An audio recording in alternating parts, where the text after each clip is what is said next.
What's up, everybody? Welcome to the Pick Six Podcast, CBS Sports Daily NFL Podcast. I'm Will Brinson. I'm your host. It is Friday, August the 12th. If you're listening to the podcast in audio form, if you're watching on YouTube, it is Thursday, August 11th, youtube.com/pick6. The YouTube chatters are getting restless because we took a while to get going.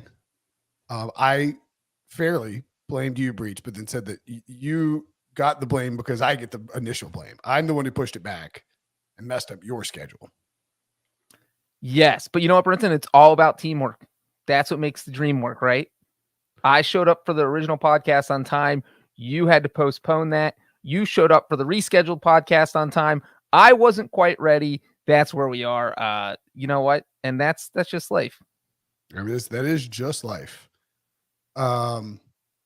Anywho, we're going. And speaking of people that, screwed things up, the people in the chat are mad at Debo because he hadn't sent out the Brinson Sucks hats. Clearly. Debo.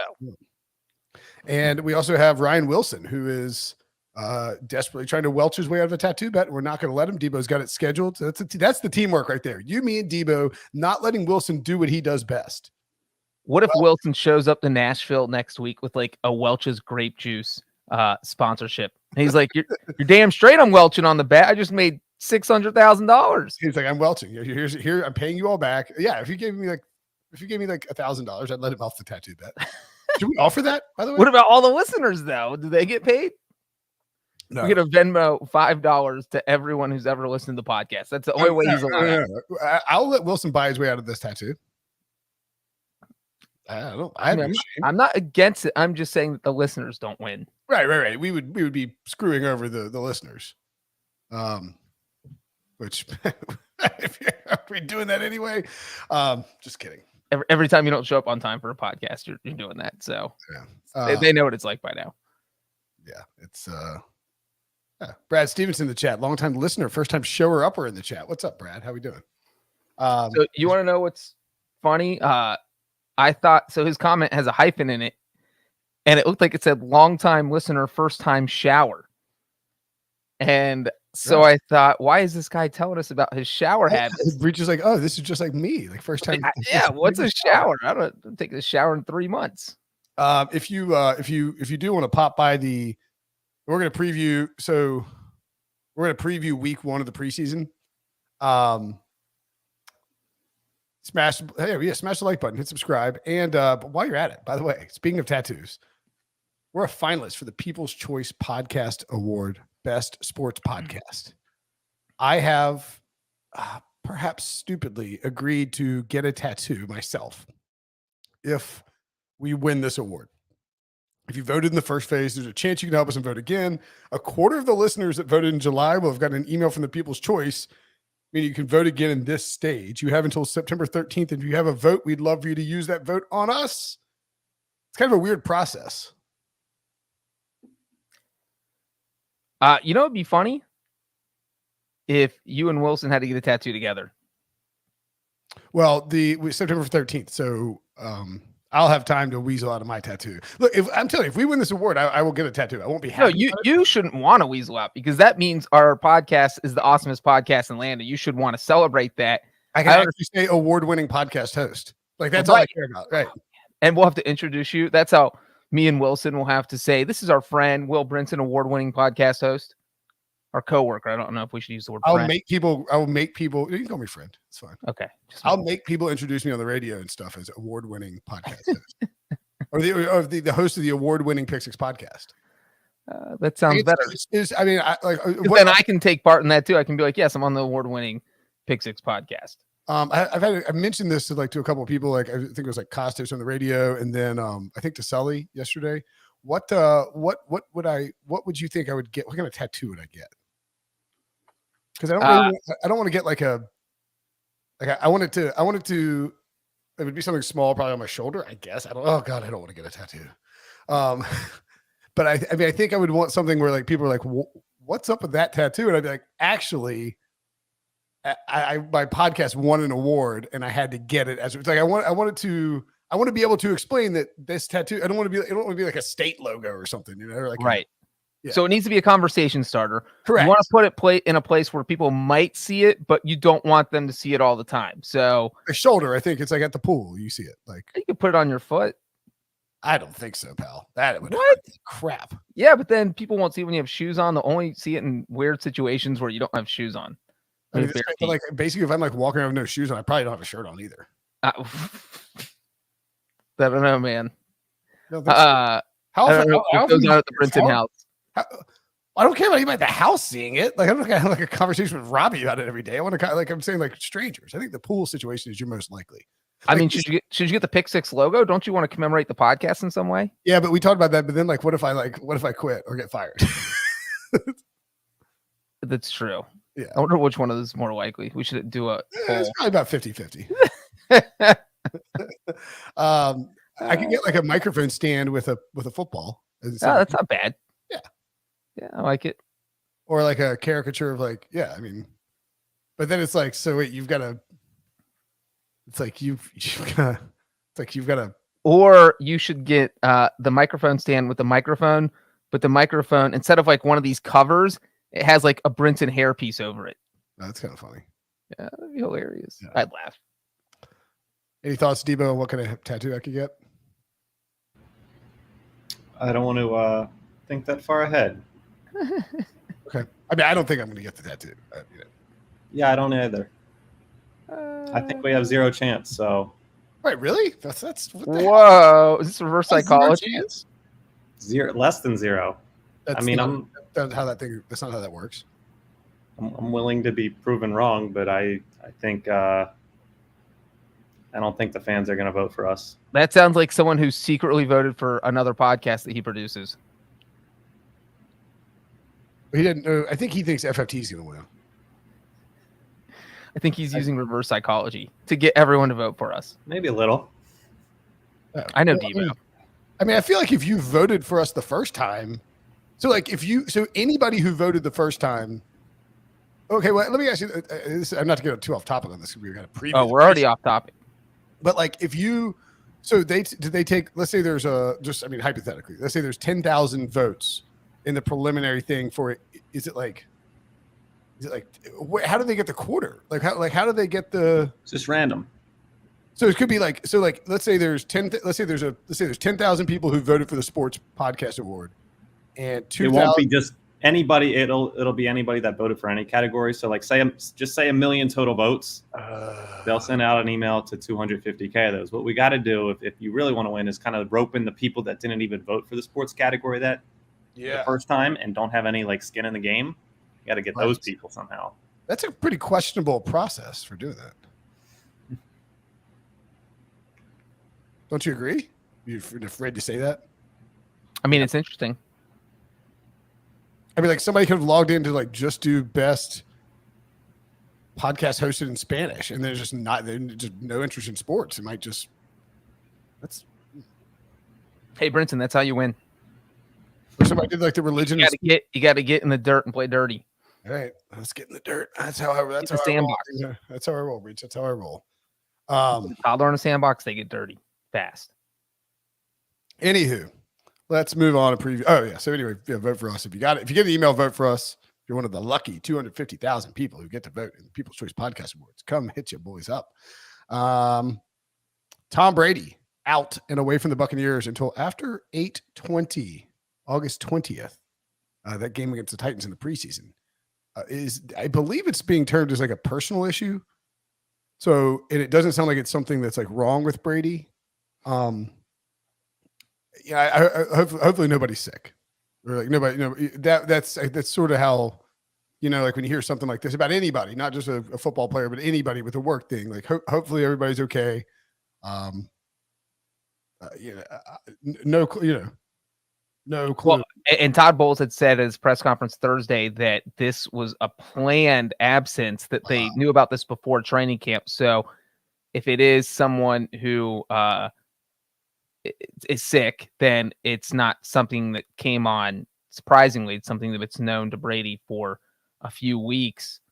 So, and it's just interesting when you take out that aspect of it and just look at the football aspect that, hey, look, he's going to miss 10, 11 days of practice. He's already missed multiple practices in training camp. He's playing behind a new offensive line. It is literally like Ryan Wilson's curse of the Buccaneers that he's the one who said this team is just going to fall flat on its face and be horrible this year and be lucky to win 9 games. And the curse of Wilson is here. This is Wilson's like peacocking on the Buccaneers' grave. I mean, it is absolutely nuts. And I mean, Bowles even got asked if Brady would be available in week 1. And he said, yeah, I think so. Like, said, I think so. Yeah, he's like, yeah, he didn't say 100%. Yeah, is he like kind of taking like ayahuasca somewhere? Like, what is happening here? I mean, it is the planned aspect of this is very odd.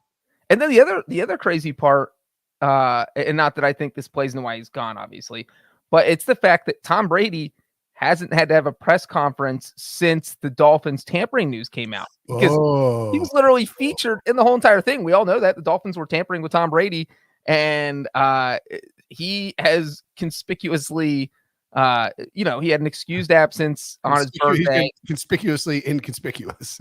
Right. He has not had to practice on any of the days where he would have a press conference, so he has not had one.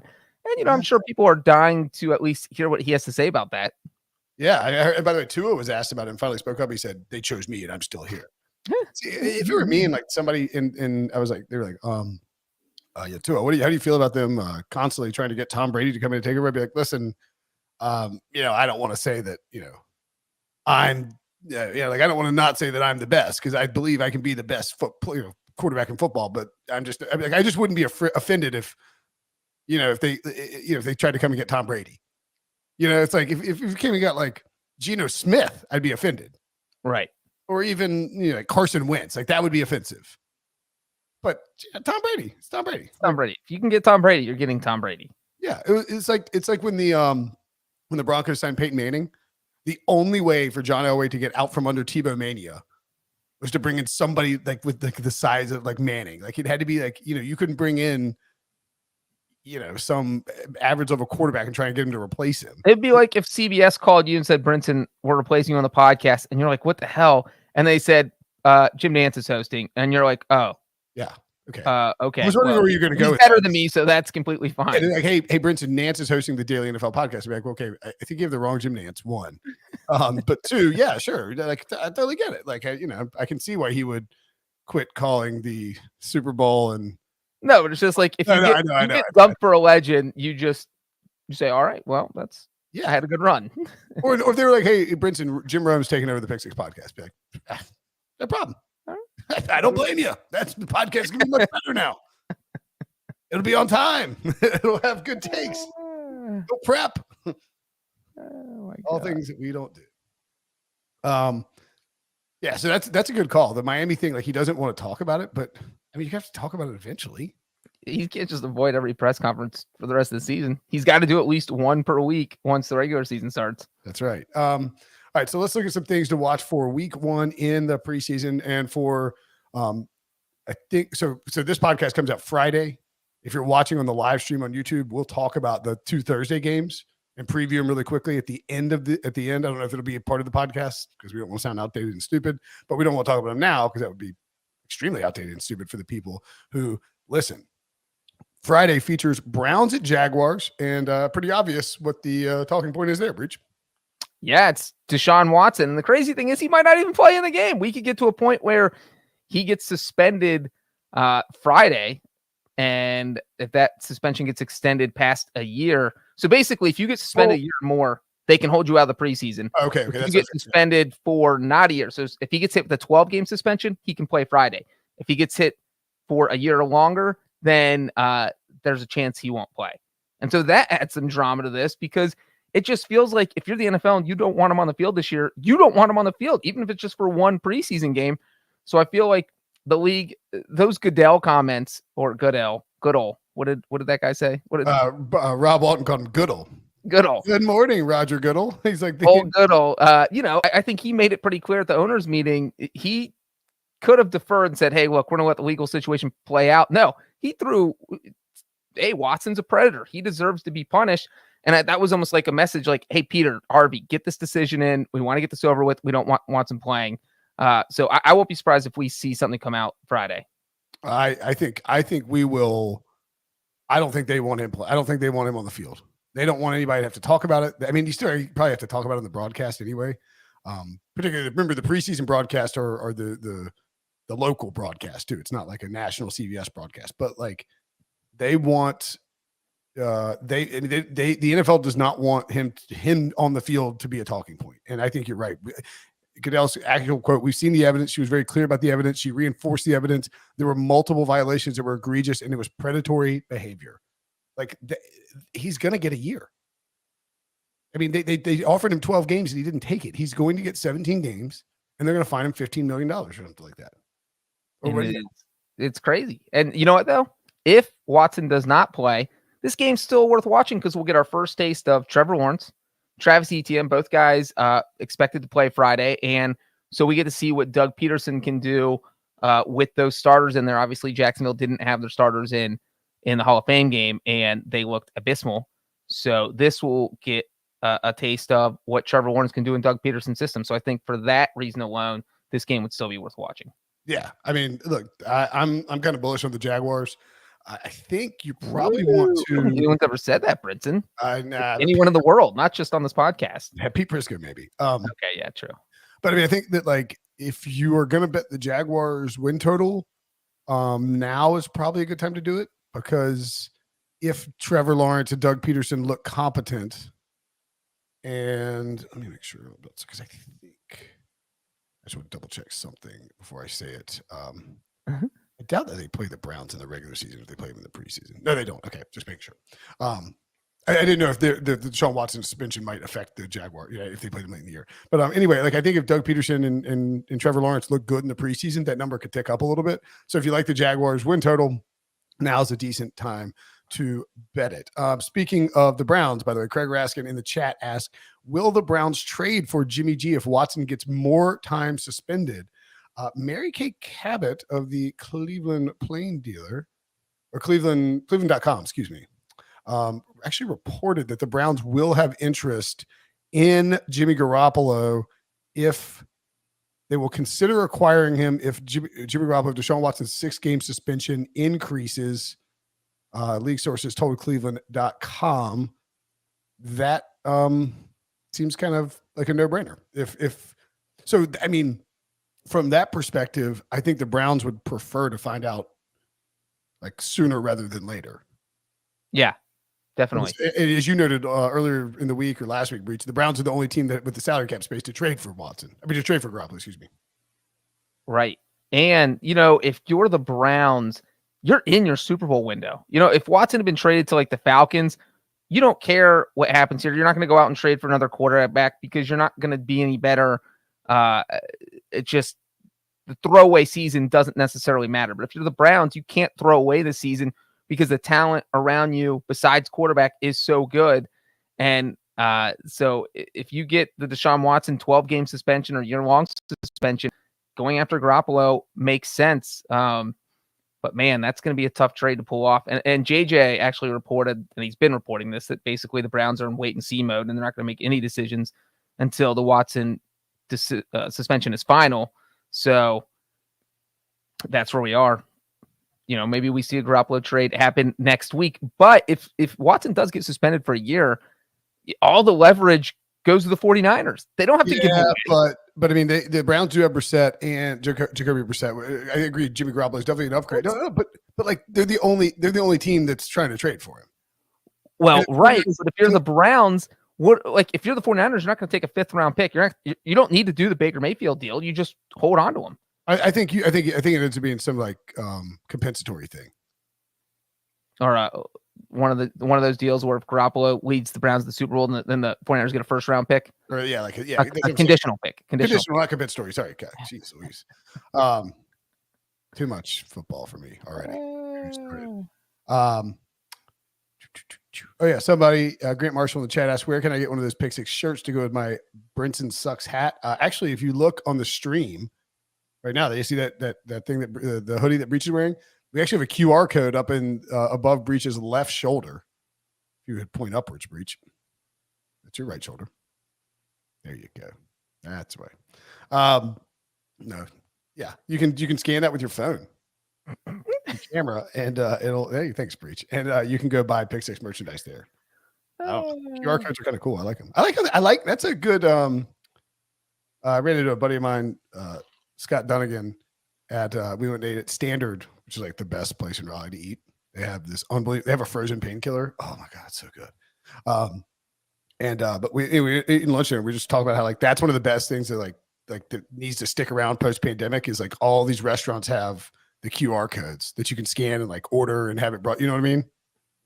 Yeah, I'm sure it's nice. I've been to a couple places like that. Yeah, like you can like just order from your phone and somebody comes over, like, here you go, buddy. And you're like, thanks. Yeah. And I think that the like magic. I think the wait staff like it too because there's like so much less interaction with people. Which is if you're doing a podcast like this, I like that we keep it up there. I'll be watching TV.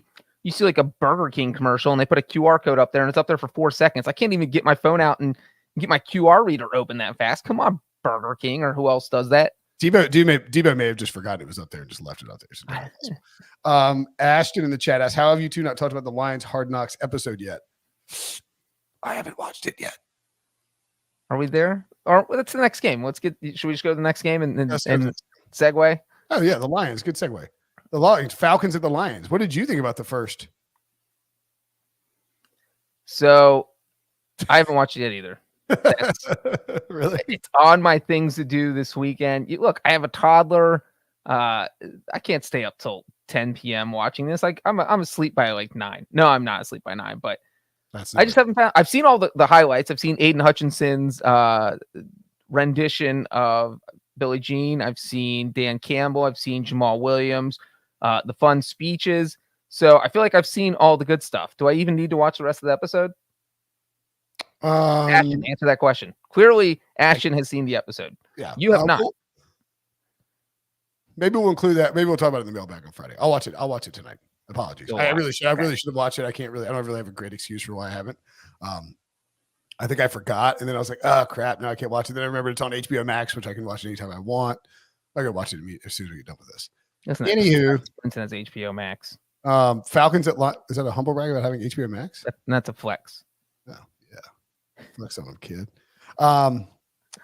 I might like the Lions against the spread. I feel like Dan Campbell might have his team trying hard, especially with Hard Knocks being there. Like you don't want to like lay down on Hard Knocks. All right. That is definitely true. And he is the type of coach who will probably want to win this game by 7 touchdowns. Yeah. And I don't think the Falcons like have any, like if they play their starters 2 series, like they just don't have a ton of depth. Or they have maybe a depth, they're just not very good. That Lions against the spread, that's a good look. Let's get DGen. Cardinals. It's a pick 'em. What? It's a pick 'em. Oh yeah, that's a bet. Cardinals at the Bengals. Your Bengals. What are you excited to see? Joe Burrow not expected to play, obviously, because as we covered previously, sounds like his appendix ruptured and is going to be out for a longer period of time. Yes, that is what it sounds like. What if DeAndre Hopkins might play in this? Yeah, I think if you're a Cardinals fan, that's what you want to see because he's obviously not going to be playing at the beginning of the season. But this is one of those games we are going to see most players on the bench. And so there's not a ton that, I mean, how excited are you about Brandon Allen? You know, those are the things you have to consider when you are thinking about this. I don't think, because most of these games there are, whether it's a quarterback battle, whether there's some rookies you want to watch. And this is really probably might be the least watchable game of the preseason week 1. I'd be curious if and it's the Bengals. I love watching the Bengals. I'm trying to think what Zach Taylor and Cliff Kingsbury did with their guys last. See, and Sully and I have talked about this a couple times this week or in the past 2 weeks. With the preseason stuff, it's still hard to like get a grip on what these coaches are doing with their starters with the 3-game preseason, because now you don't know like which game is their tune-up, which game do they want to have the starters out there. So that will be interesting to see from this perspective, particularly with the Cardinals, because You have, Marquise Brown, if you've acquired, but he's got some legal entanglements and I think a hamstring issue he's dealing with. Kyler Murray got that big contract. Do you want to risk him getting out there, but you want to get him reps with these receivers? He's not going to get it. You can't practice with Hopkins for the first 6 weeks of the season. So maybe you want to force that out there and get them as many reps as you can. So they're, sort of on the same page when they get back. That's a tough one. The only thing I will be watching for is to see if AJ Green gets an applause in his return to Cincinnati. Oh, I would think so, right? But I don't know if he's even going to play. So they'll see him on the sideline. Maybe he'll get introduced. Well, surely they would Yeah, fans love him. Yeah, fans like AJ Green, I think, right? Yeah, I think so. Yeah, I think so. And there's also Jackson Carman would be the other guy I'd want to watch for the Bengals. He was their guard, struggled, needs to get better, and this is his chance to get better because they're keeping most of their starting offensive linemen on the bench. So you think he'll be out there for a lot of the? I think at least a quarter. Okay, so the Cardinals last year did not play Kyler Murray in week 1 at all. Yeah, I don't think Kyler will play. I think they might have already announced that. Okay, so Kyler's out, and then the Bengals. Shoot, I almost cussed. That was weird. I don't know why I almost that. That's like the one. Cliff Kingsbury said Trace McSorley and Jarrett Guarantano will split time against the Bengals. And obviously, they didn't have. Joe Burrow wasn't going to play in the first preseason game last year either. Kyle Shermer actually got the majority of the reps. So who are we looking at? Who's behind Brandon Allen on the Bengals depth chart? Jake Browning. So maybe we'll see him get some reps. I wouldn't bet on this game. Yeah, I don't think I would bet on this game either. I think we'll see a lot of Jake Browning. Where did Wilson think Jake Browning went to school? I don't remember. God, it was Louisville. Louisville. He's like, oh yeah, Louisville, great. I was like, yeah, absolutely. And he's like, he was like, no, he went to Washington. Jets at Eagles. Debo, you pumped to what are you're dialed into what the Eagles like to do. What are we thinking we see from them in week 1? Nick Sirianni's second preseason. Yeah, I think it's expected for starters to go a series or two. I would say the guy, if I zero in on one player that I'm most interested in seeing, is Nakobe Dean. Draft drop, injury concerns, but someone that I think could shine in a setting like this, and I kind of expect to contribute once the regular season starts. So if I'm picking one guy, that's who I'm watching Friday night. The other guy that is I think this is kind of crazy, but I get it that he's hasn't been good, but I mean, it's kind of early to 2 years in, he's 23 years old for Jalen Reagor. They're going to cut him after 2 years. A chance. I mean, he That's said crazy. it's what he say. It's humbling to be fighting for a roster spot when other guys from that class are obviously thriving. Yeah, he's got. I mean, Quez Watkins is clearly the number 3, and you go down the depth chart a little bit. You have Zach Pascal, who they brought in, John Hightower. It's not a given that he's Devon Allen, who's this track star. It's not a given. That's crazy, man. That's ugly. Remember when? I'm really not trying to rub it in. It was just everybody mocked Justin Jefferson to the Eagles, and then Howie took Jalen Reagor over. That is crazy. But they got AJ Brown and Devontae Smith now, so they're good to go. Looks like we got Jalen Hurts attempted 7 passes last year, and then Joe Flacco came in for most of that game. And on the other side of things with the Jets, it's obviously just Robert Saleh's second season. Only an idiot could think it was more than that. The Jets scored 12 points in the Snoopy Bowl last year. Zach Wilson went 6 of 9. Ooh. And actually got a decent little burn. So you can see a little bit of Zach Wilson. So this is one where maybe we take the first quarter over. First quarter over with the starters, or at least the first half over, assuming that the starters are going to play. Quarter. It looks like they'll do a couple series. I feel like Robert Saleh is the type of coach who is going to want to go in and win this game for some reason. Just get everybody kind of amped up. And I think John Harbaugh is the only coach that really talks like this, where we want to win preseason games because it makes the players feel better. That's what you want to do. And if Zach Wilson, I bet he ends up playing. I think he's going to play 1 or 2 series. He could end up playing the whole first quarter. And so then it depends on if the Eagles are playing their starting defense. So, Brinson, maybe it's not crazy to take the first quarter over. All right. So I got 2 bets so far on the preseason, these preseason games on Friday. Take the and Jets. What's that? Eagles have never in their franchise histories never lost to the Jets during the regular season. So this is the time for the Jets to get their wins in. Okay, I'm down. Packers at the 49ers. I think this is the most exciting preseason game of Friday because look, Kyle Shanahan said Trey Lance is going to play, so we're going to get a taste of Trey Lance, and then Jordan Love is going to be starting for the Packers. So we get Jordan Love versus Trey Lance Friday night. Does it get any better than that in preseason football, Brinson? I don't think it does. Maybe not. Let's see. What did they get from? They gave Jimmy Garoppolo a series last year, it looks like, and then Trey Lance ended up going 5 of 14 for 128 yards and a touchdown. Jermichael Hasty got most of the burn. Oh man, I forgot you can play preseason DFS. Talk about DJ and stuff. You got to be like locked in to know what you're doing there. So I mean, I think Trey Lance will get. I mean, if you're Kyle Shanahan, because it seems like Trey Lance has been very up and down. You need to get Trey Lance a burn in this game. So maybe we look at a 49ers first half bet potentially. Trey Lance. Yeah. First half cover. Yeah. What's the? Do you have it in front of you? I don't know what if Jordan Love looks good. Yeah. The 49ers are favored by 2.5 for the whole game. Okay.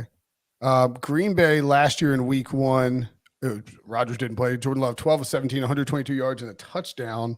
Really, none of their starters were out there. So AJ Dillon got 1 carry and 1 catch, and that was really it for anybody noteworthy of the Packers. They only scored 7 points in that game. I like the Niners first half. So we've got 3 bets right now. Niners first half over in the Jets and the Lions money line for Friday night. Don't hate it. All right, let's take a quick break, and we come back. We'll look at the rest of the games coming up on this weekend slate next. Saturday, the Seahawks at the Steelers. Let me ask you, Brinson, how many of these games are you going to watch? They start at 1 p.m. and the last game is at 10 p.m. Eastern. So you could literally sit in front of your TV for 12, 13 straight hours. I think I'm taking Robbie to a Durham Bulls game on Saturday night. Oh, that's exciting. Yeah. We're going to take the train over to Durham. So I'll probably watch maybe we'll go to the pool. I don't know exactly. I'll probably have to go back and watch them on Game Pass, which I don't hate because, a lot of these you can kind of gloss through you can look at the stat sheet and be like, all right, no starters played. I'm not going to spend a ton of time on that offense. Half the time you don't even need to watch the second half. Right. Exactly. Seahawks at Steelers though is definitely watchable because we got the quarterback battles, the Mason Rudolph, Kenny Pickett and Mitchell Trubisky battle versus Geno Smith and Drew Lock. I mean, that makes me want to take the Steelers. Yeah, Trubisky is going to be the starter for the Steelers. We know that. And, I mean, Geno Smith or Drew Lock is just When you say the starter, do you mean this preseason game? This preseason game, yes. Okay. Because last year, they didn't play Ben last year, but that's not surprised. Haskins got, RIP doing Haskins got 16 of 22. Mason Rudolph was 8 of 9, and Josh Dobbs was 5 of 6. So they're willing to wing it around a little bit in the preseason with these backups. Yeah. But last year, the Seahawks, Geno played in the preseason last year, didn't do well.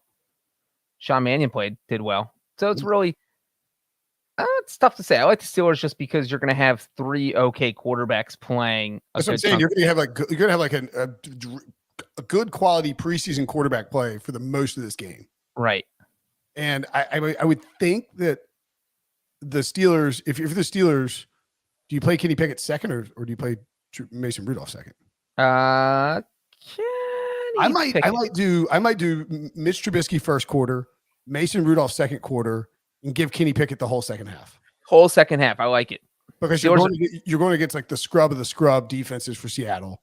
The Steelers are favored by 3.5 overall. You're not going to get any exotic blitzes.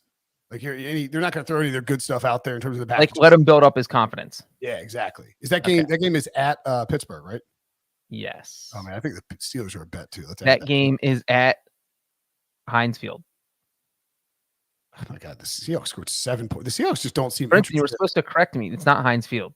Accenture, whatever it is. I'm not Accenture. I can't. I don't know. I don't even know. It's the Steelers Stadium. It's gross.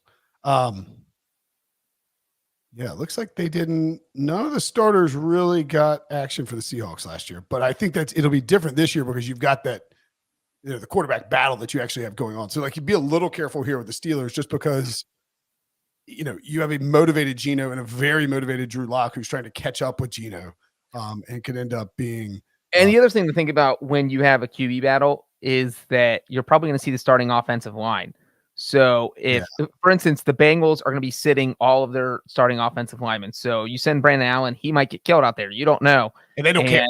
Right. They don't care. But if he does, it's hard to bet on the Bengals as a favorite because you don't know what's going to happen. For these games, let's say Pete Carroll decides, hey, I'm going to play my second team defense for most of the game. Then you have Mitchell Trubisky and the Steelers starting offensive line going against the Seahawks second defense.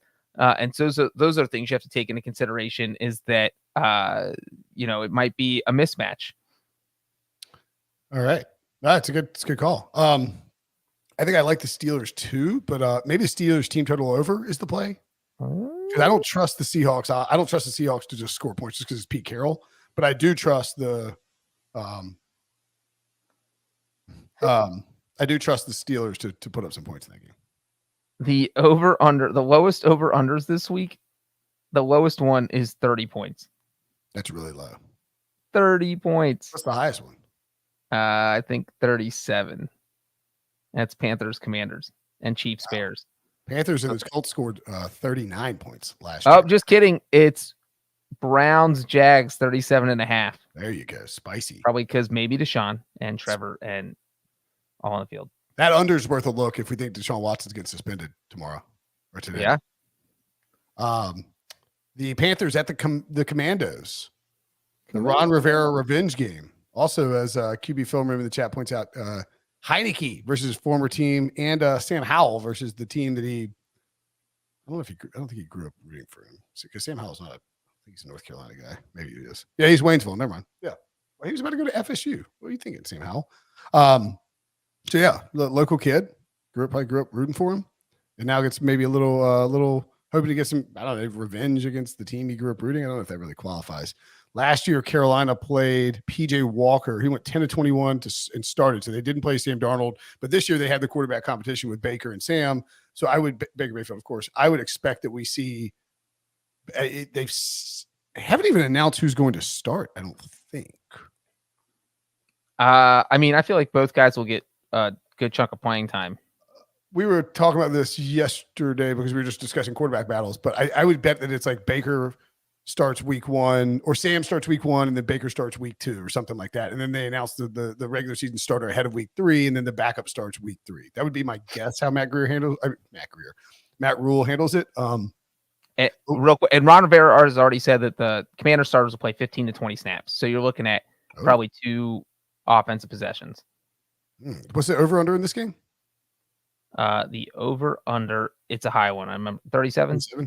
Yeah, they know. I think we could see the over there because Carson Wentz. Ron Rivera has been highly motivated all offseason to make Carson Wentz look good. I think he'll be motivated to make Carson Wentz look good in the preseason. You want to give him a couple shot plays down the field. You complete one of those long ones. Everybody's happy. You get him off the field. And then the Panthers, again, I think you probably give a quarter to Baker and a quarter to Darnold. And then you give the second half to Matt Corral. And is PJ Walker still on that roster? Probably. Yep. Matt Corral and PJ Walker whole second half, right? Baker and Darnold. That is going to be. Look. We think Baker's going to win the competition, but I don't know. So I need to be writing these down. Damn it. You're not writing your bets down? What is happening here? Who's keeping track? I'm assuming Debo's writing them down. That's usually how it works over there. There is a 0% chance Debo's writing them down. Less than 0, as I like to say. That is, but this is also an interesting game, though. We talked about the Steelers and Seahawks being fascinating because of the QB battle, but seeing what Carson Wentz can do in this offense, because like you said, Ron Rivera is trying to make Carson Wentz happen. He just keeps talking him up. It's like he's trying to convince himself that they can win with Carson Wentz. That's how bad things have gotten. And then obviously it feels like with Carolina, that it's Baker Mayfield's job to lose. And as long as, but what if he goes out there and throws 3 interceptions against Washington? Then maybe that flips things a little bit. Yeah. I mean, look, man, if I think that Baker would have to stink for him to lose his job, but Baker could stink. And Sam Darnold could look good, and then Sam Darnold could win the job and win a couple games, and then stink, and then Baker comes in. I mean, this could go any number of directions. But I would. I was talking to Darren Smith out in San Diego about this on Wednesday afternoon, and he was like, he hadn't like he said he's like I haven't been paying a ton of attention to the Panthers, but he's like I sort of feel like because they have more invested in Sam Darnold, they're more inclined to make him work. And I was like, and my theory is that they view this whole ugly Frankenstein blob of quarterbacks as like they just want one to work out so people stop asking about their terrible trades and like their terrible decision making when it comes to the quarterback. And they don't care if it's Baker, Matt Corral, Sam Darnold. One needs to work out this year, and they need to win like 7 to 9 games. And then everybody can be like, okay, we got a slight building block. Let's look at year 4 from that rule. Chiefs at Bears. I think the Bears have already said they're playing like all their starters. Matt Nagy. Revenge game. Ooh, don't underestimate it. Yeah, I would guess though, like Andy Reid does not. I need to look at his week 1 from last year. They scored 19 points against the 49ers. None of their. Mahomes actually went 1-2 in that game because we were just assuming Mahomes was just not going to play, and he came out with the starters. They had Clyde Edwards-Helaire out there for a little bit. Tyreek Hill got a target for. All right, I mean Kelsey and Tyreek Hill both got a target and caught a pass. So maybe we'll see a little bit of him. Doesn't look like he really ramps up the offense though. It wouldn't be crazy at all if he let Matt Nagy call plays for this game. That would be hilarious. I wouldn't be shocked at all. I mean, I guess that would be bad for Bieniemy, but Nagy just keeps dialing it up into the 4th quarter, even though the Chiefs are up 41-7. Yeah. So you say, you think Chicago will? Wow, last year Nagy played. Justin Fields had 14 to 20. No, I think the Bears have already said they're going to play their starters like 15 to 20 snaps. So I think we'll probably see them for at least the first quarter. So Bears, no bet. So Andy Reid never tips what he's going to do. He's going to do whatever he wants to do. Well, he could come out and have Mahomes dial something up just to rub it in the Bears' face for firing his boy. Like, I mean, anything is possible. So Andy Reid said Thursday that Patrick Mahomes and his starters will play the first quarter. Oh, wow. Or maybe he'll just play part of the first quarter. Yeah, but he'll probably be pretty conservative with what he does. He won't. You know how he is. He rests everybody late in the season. He's not going to. He just wants to ramp them up. So probably a stay away for me on that game. But I'll be interested to see what I think the big takeaway from this game is potentially like who's out on the field for the receivers, where are they lining up, and what are their responsibilities, right? Like, is Juju Smith-Schuster? We would presume he's out there, but is it possible Sky Moore? You have Mecole Hardman. You have Marcus Valdes-Scantling. Like, what kind of reps do those guys? You have Josh Gordon. I'm just saying, that's been a big. No one really knows how this is going to play out with those wide receivers, and so I think that's kind of interesting. Does he tip his hand at all if he leaves somebody out there longer, or somebody comes in with the second team, et cetera, et cetera. All right.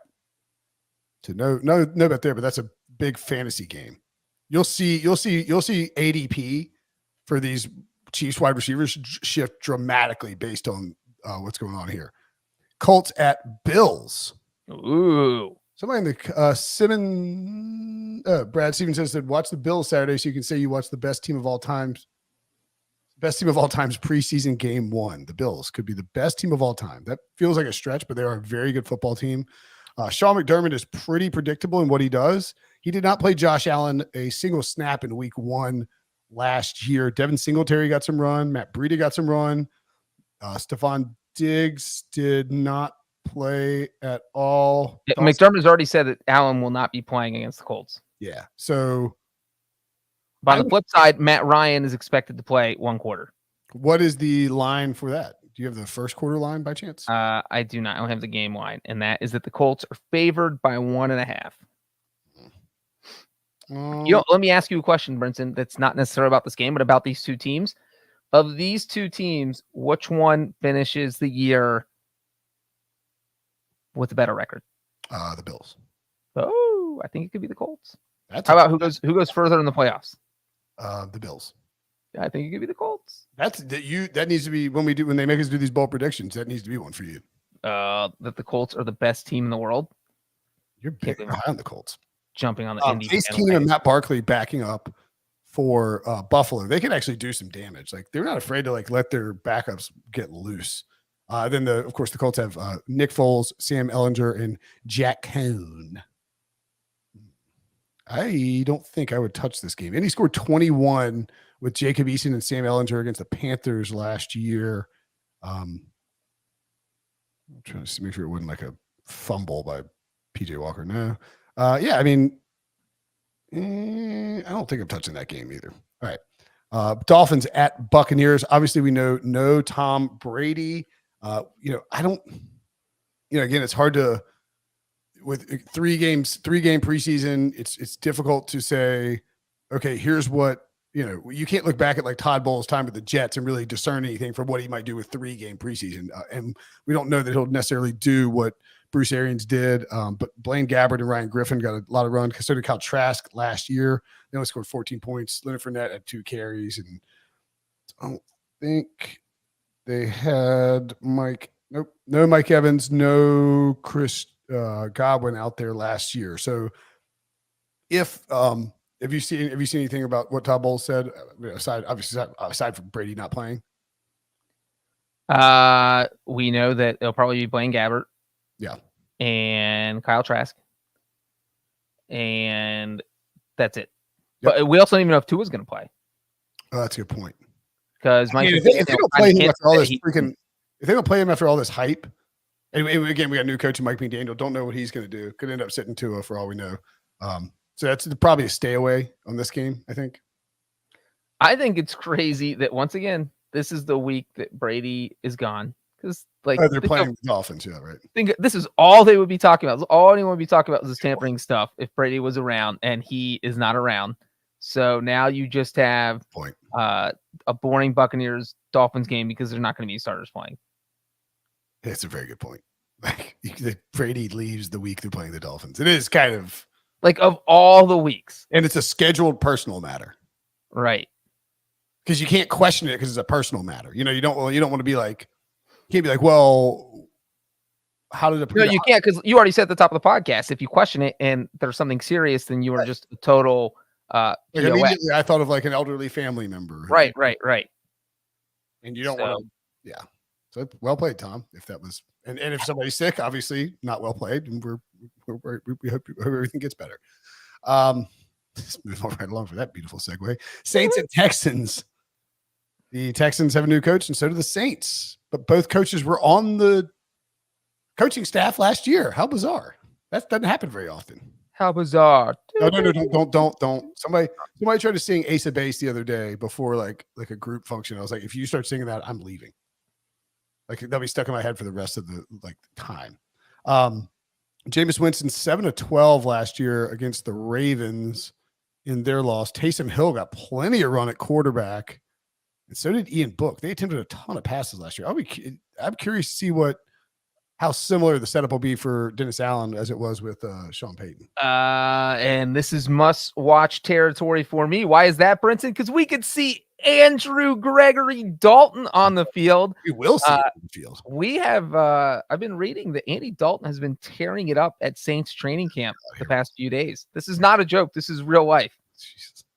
This is real life, and you can't believe that he is actually looking good and that Dennis Allen is going to watch him in training camp and be like, whoa, should I just start him over Jameis? So we do know that Jameis is dealing with the ankle injury, not playing. So I would be surprised if Andy Dalton gets a quarter, maybe even a little bit more. Oh, Adam Shaheen failed his physical with the Texans. He's going back to Miami. It's two teams we just recently talked about. Davis Mills is 11-22 with 112 yards and a pick last year. Do we think I feel like Lovie Smith could handle this completely differently than David Culley. Like, I don't think I do think Sean Payton's how Sean Payton handled things in the preseason with a 3-game preseason, like, could influence how Dennis Allen handles it. I don't think how David Culley handled it will influence how Lovie Smith handles it. So tough to really say what happens here. But, you know, Davis Mills, young quarterback, you want to get as many reps as you can. So it wouldn't be shocking if they decided to give him some decent burn. Cowboys at the Broncos. I mean, Denver has to show off Russ, right? I don't know. Like, you don't want to send him out there. Maybe he plays a series, but I don't think it's a home game. Maybe you do send him out. Strongly hints at no Russell Wilson in week 1. Yeah, you don't want to risk it. You just don't want to risk it. That's it. He's your investment. The future of the franchise is on Russell Wilson's back, and you don't want to. He's just not playing. Look, he said, ask if he would play week in Saturday. No, I don't think so. A guy of his caliber that's been doing it this long, I don't think it's as important. You always have to look at his risk reward. Of course, you want to go out there and play football all the time. I think that's why we practice. When you get there, he's like, the number one most important thing is getting the guys healthy going into the season. That's all that matters. Okay, that's worth noting. So it sounds like Nathaniel Hackett is a big time. I'm not playing my dudes in these games guy. So now we got Josh Johnson. All right, so let's add what did Mike McCarthy do last year? Mike McCarthy's easy. The Broncos are favored by 3. That's weird. Did Dak play? Dak didn't play last year in week 1 either. Oh God, they played nobody. They lost 19-16 to the Cowboys lost all their preseason games. McCarthy does not give a lick about the preseason. They lost to Jacksonville by 20 points. That's all you need to know about how the Cowboys. What's the total on this one? Are they playing in Broncos? It is 31.5. Oh, this is the lowest one. Is that the? No, 30. Rams Chargers is the lowest. Oh yeah, because they don't play. Rams and Chargers don't play anybody. Yeah, you can't take. You can't take an under 31.5, can you? No. I mean, you can. Let's see. But just think about it. Even the Hall of Fame game last week had that over under 32, and the under looked great. It's just preseason football. You get these trash touchdowns at the end. I was an idiot for not checking that. Josh McDaniels is like 6-0 now to the over in preseason games in his career. Should have looked at that. And he was playing in front of his home crowd. Yep. Yeah, Cardinals, man, the Cowboys don't play anybody, but they run their offense. So they ran plenty of pass plays. They just don't play any of their starters. So we should see almost no starters in this game whatsoever. Right. Just trying to see. Yeah, and Cliff runs his offense too. Like they scored 16 points in the first half and then 19 in the second half. This is basic. This game starts at 9. Rams Chargers starts at 10. You probably don't really need to watch anything a lot of either of those games. That's right. Yeah, Rams Chargers, and we know like Sean McVay doesn't play his guys at all, and I believe Brandon Staley is the same way, right? Yeah, Staley is not going to send anyone out there. Oh, these two teams played in week 1 last year, and they scored 19 points. It was the easiest under of all time. Chase Daniel went 15-24 for the Chargers, and 19. Devin Hodges went 11-19 for the Rams. Like, you want a fun fact about the Chargers? 3 preseason games last year. Not one of those games had a total above 28 points. They scored 6 points, 7 points. They didn't play in a single game that cracked the 30-point mark in the preseason last year. I think we have to take the under. I mean, it's a low under, so it's a little scary. Under 30. We're taking the under. They're not going to try. It's two coaches who believe the same thing about the preseason, that you do not want to get your guys injured. One guy is coming into a season where, like, he's at least like, I'm not saying Staley's seat is warm, but like the Chargers need to make the playoffs. And Sean McVay's got complete carte blanche to do whatever the hell he wants because he's coming off a Super Bowl win. Like, they're not playing anybody in these games, and they're going to be boring vanilla offenses. We're taking the under 30 in that game. Sunday, finally, Vikings. Sunday. Nice job, Breech. Vikings at the Raiders. Oh, what's the over under? Oh crap, it's the Raiders. Dang. What's the over under? What's the do you have the team total for the Vikings in front of you? No, but the over under for the entire game is 34, and the Raiders are favored by 3.5. I think the Raiders are a bet here. because we saw McDaniels run his didn't he run his regular offense? He tried. They went to 27-11. They blew the Jaguars out. And where does Kevin O'Connell come from? The Rams. Rams. The Rams. Let's see. Kirk Cousins preseason. O'Connell has said he has not decided whether Cousins is going to play. Because here's the thing about the preseason is we know what McVay and Staley want to do, but the one thing you have to keep in mind if you're a head coach is if you're implementing a new system, are you happy with your quarterback only running that in camp, or do you want to see them run that offense against an opponent? And so both these coaches are in that situation. Nathaniel Hackett said it's the risk reward. Do you want to see Kirk Cousins try and run O'Connell's offense against the real defense, or do you just say, you know what, screw it, he's not going to play, we'll go for week 1? And if you're McDaniels, do you want to see Derek Carr try and run your offense against an actual opponent, or do you say, screw it, we'll just go to week 1? I think we're going to bet the Raiders on Sunday. Raiders -4. Ooh. And Vikings team total under when it comes out. I think with an analytically driven GM and a coach who comes from the McVay school of thought, has been working with McVay for a really, really long time. He was with him in Washington, and he knows Cousins too. So Cousins knows his system, Right.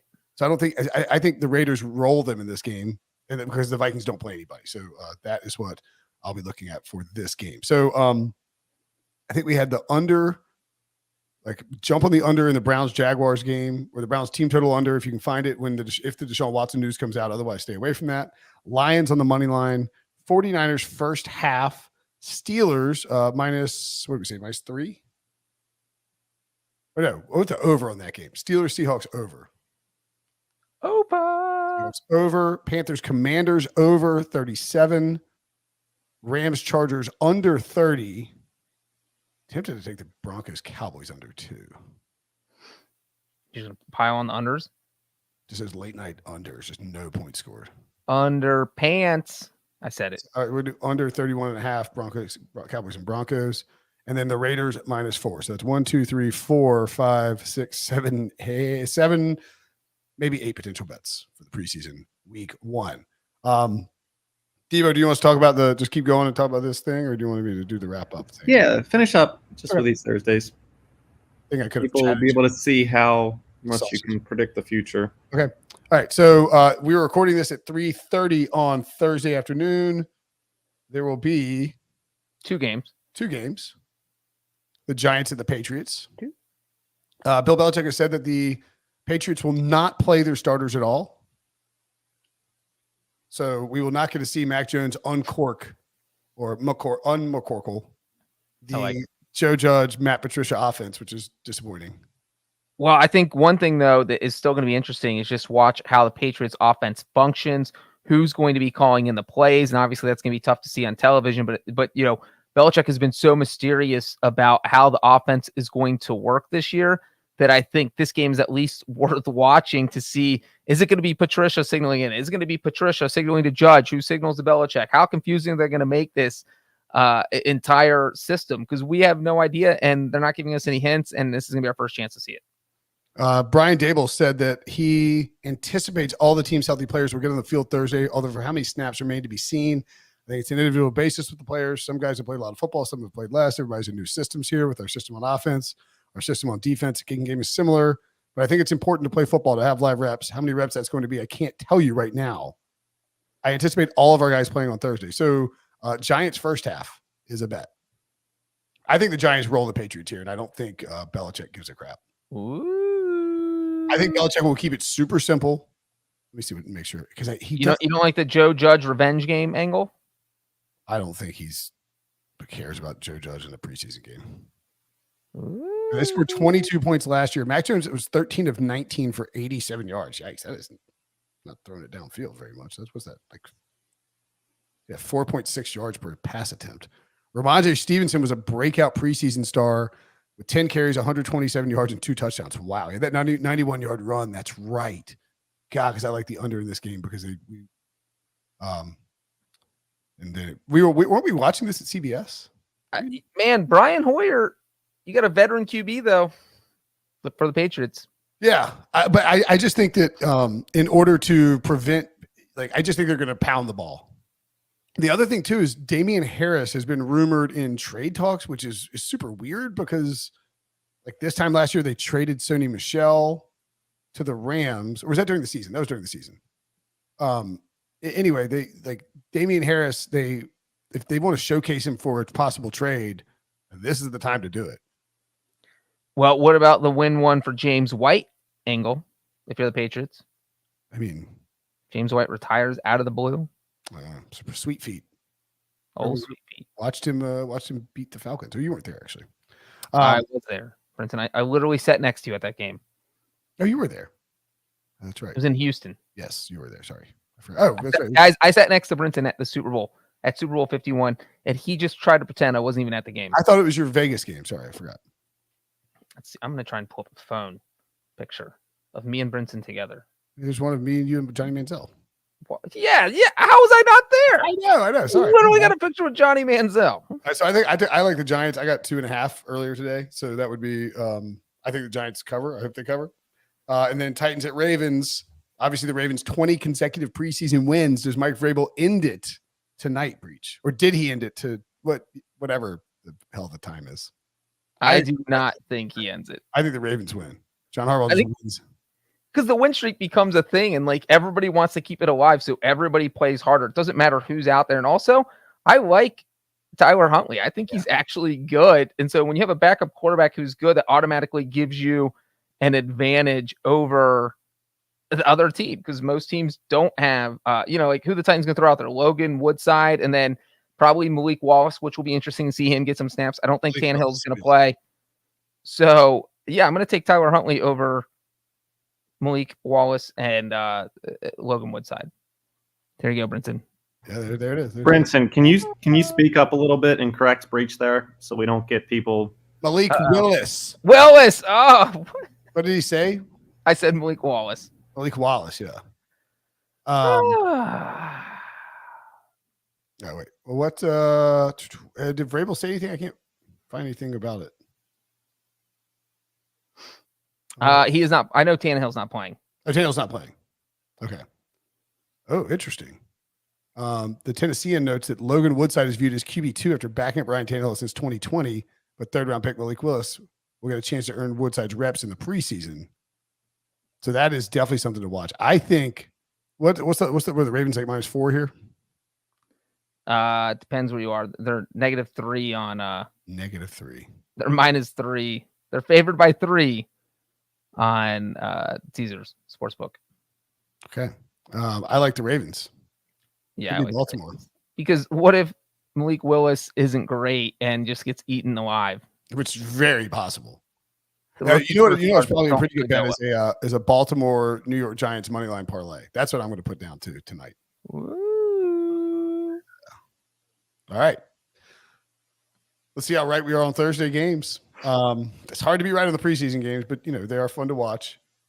Just like this podcast on YouTube, youtube.com/pick6. Go force me to get a tattoo. If you get an email from the People's Choice Podcast Awards, go vote for the Pick 6 podcast. Or if you know somebody who if you know a voter, go tell them. Vote early and vote often. Vote early and vote often. That's right, Breech. Thanks for listening. Thanks for watching. For Breech, I'm Brinson. We will see you guys later.